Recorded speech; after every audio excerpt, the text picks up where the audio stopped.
This is a little demonstration of the performance difference between a single lane servo pulley and a dual lane servo pulley.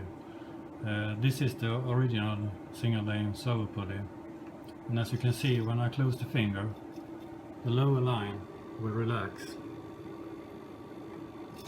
and it's not stretched anymore, and then when I try to pull the finger back, it takes some time before it even starts to stretch. Now I've changed to the dual track pulley.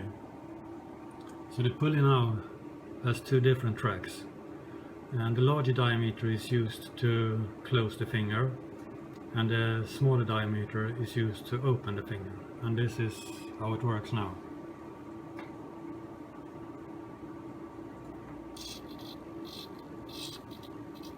And as you can see, the lines are still stretched, and when I try to open the finger again, it starts to pull immediately.